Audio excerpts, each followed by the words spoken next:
The 49ers recently received some great news, and an important move occurred, which we will dive into shortly. Additionally, I have an update on Brock Purdy's situation and some relevant dates to share. Let's get into it. However, before we do, I want to provide an update for those who participated in the initiative for subscribers. As I look at the time now, I previously mentioned that I would wait 24 hours from the time of posting to choose the winner. Therefore, a comment will be pinned below at 7:45 p.m. Pacific Time, which is different from my Mountain Time, so it will take a while for that pinned comment to appear. I hope that by the time you're watching this, the comment will already be visible. If not, don't worry, it will be posted at 7:45 p.m. Pacific Time. The selected winner will have 72 hours to respond and confirm their interest, after which I'll provide instructions on how to receive the $50 to buy 49ers-related products. Now, let's begin with a brief update on Brock Purdy. Recently, a commentator took part in a discussion they call Breakfast, and I want you to quickly listen to what was highlighted in that short clip. Basically, it was pointed out that everything this player has done since entering the NFL has been to act as an exceptional quarterback, leading in yards per attempt, ranking first in passer rating, second in yards, and third in wins. According to all definitions, this athlete qualifies as a top-tier quarterback. If you want to place him among the top 5, top 7, top 8, or even top 10, that's completely acceptable to me. He is an elite quarterback, and it's interesting that more people are finally recognizing that he deserves $50 million annually, because he really is worth that. The definition is that this athlete is a top-tier quarterback. If you want to include him in the top 5, I agree. In the top 7, great. In the top 8, perfect. In the top 10, I'm fine with that. He is an elite quarterback, and it's nice to see people finally realizing he deserves $50 million a year, because he's really good. So, let me know what you think in the comments. Do you disagree or agree with this view? I previously mentioned that I used to debate intensely whether Brock Purdy was among the top 5 or top 10 quarterbacks. I always felt that the point of consensus in the conversations I had revolved around the number 7. One of my friends who criticizes Brock Purdy a lot. If you're watching, you know this is true. Don't try to deny it. And that's okay. You have your perspective. There are people who look and say, seriously, but him? That's your QB1? Are you sure about that? The thing about Brock Purdy is that I've already let go of the debate about whether he's in the top 5 or top 10, because I don't believe it brings value. Every year, these athletes are in quite distinct situations. That's why I prefer a layered approach. We talked about this recently, so I won't go into all the details again, but there's the layer of quarterbacks that includes Patrick Mahomes, Josh Allen, and others.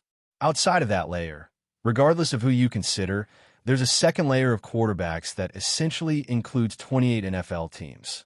Most of the league would love to have a quarterback from this second layer, which in my view is characterized by the ability to become an elite player, meaning they could be elite quarterbacks in any given year. They should definitely be considered at this level because they're the type of quarterback who can undoubtedly lead their team to win a Super Bowl.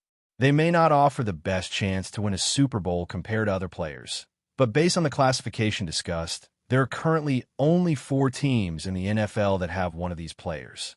They represent the type of quarterback capable of leading a team to victory in the Super Bowl. While their chances may not be the best compared to others, there are currently only 4 teams in the NFL that, as per the classification mentioned earlier, have one of these players. An example is the Cincinnati Bengals, who, interestingly, didn't even make the playoffs. This illustrates that while a good quarterback contributes, it doesn't guarantee success. I can confidently say that Brock Purdy is a second-tier quarterback with the potential to become an elite athlete. Of course, he benefits from having good players around him, and who wouldn't benefit from that? I'm comfortable with that analysis. However, today I'd like to talk about another subject, something that really excites me, almost like the feeling of breaking through a wall to support the 49ers when seeing the announcement of the offseason dates. I know some might wonder, seriously, you're excited about that? But honestly, I am excited. I'm looking forward to seeing how things will unfold. While the rookie minicamp is not listed here, which is what's missing, we also have the training camp scheduled for July, although we don't need to worry about that right now. These are the official off-season activities. Besides the rookie minicamp, which isn't here because I want to include in what I'm about to say, one of the parts I want to appreciate most about this time of year is that if your baseball team, which we'll have to see how the Giants perform, and when thinking about these players, it really enriches the experience as the season approaches, giving greater meaning to their achievements. This happens because a considerable amount of time has been spent learning about them and building anticipation around the football team's trajectory. There's a sense of involvement, and I'm genuinely excited for the upcoming dates, the team's organized activities, and the images of the players on the field. All of this makes us feel like we're getting closer to the next NFL season, specifically the 2025 season, and I'm really excited about that. Now, let's analyze the recent move made by the 49ers. Please be a little patient, as you may not immediately realize the implications of this move. So, don't assume you know where I'm going with this. According to a reputable source that monitors various team interactions, there are several trackers available that track meetings, invites, and virtual sessions with potential players, in addition to those who are observed at events like the Senior Bowl and Pro Days. Among them, the mentioned tracker stands out as especially reliable, in my opinion. If you want the link, feel free to ask in the comments, and I'll find it for you. Now, let's talk about the official visits from the group of 30 top prospects for the team. Jalen Coners was someone we discussed earlier, and at that time, he hadn't yet attended his visit, which was a planned event. Harold Fannin Jr. from Bowling Green is highlighted on the screen, and we've had in-depth discussions about him. He's a tight end who excites me quite a bit. Then we have Justin Jacobs, who is an interesting case. He's not present in all the rankings, but from what I've been able to verify, this is really an official visit among the top 30, confirmed about 8 days ago. However, this information wasn't widely released at that time. Justin Jacobs from Oregon didn't have a lot of relevant information available this past season, but he stood out in previous performances. I want to emphasize that he played for Iowa, although I may be mistaken about that. The reason for my hesitation comes from the fact that I started gathering information. Justin Jacobs, originally from Oregon, I couldn't find much relevant information about his performance this season, but he had some memorable edits in the past, one of them happening at Iowa, though I could be wrong. The uncertainty arises because I focused on content I watched, a channel I follow on social media, stating that these are the top 30 matchups for the team, showing, for example, a player from Arkansas and a defensive lineman from South Carolina. However, Justin Jacobs doesn't appear on the list, while an athlete from Marshall is mentioned, which caught my attention. Upon hearing this, I felt a lot of excitement because this player represents exactly the type of prospect I'd like the team to try to acquire. I hope they do everything possible within the rules for this acquisition because these are the athletes that, in my view, the organization should prioritize. This player is an excellent prospect and undoubtedly the type of talent I consider essential for the team. This move would be a significant step for the organization in attracting this athlete to the city, assuming the information from the channel is accurate. I noticed that some reports still don't include him, so it's possible that the team's website hasn't updated this data yet, as it hasn't been confirmed by an official source. The team only validates information based on recognized journalists.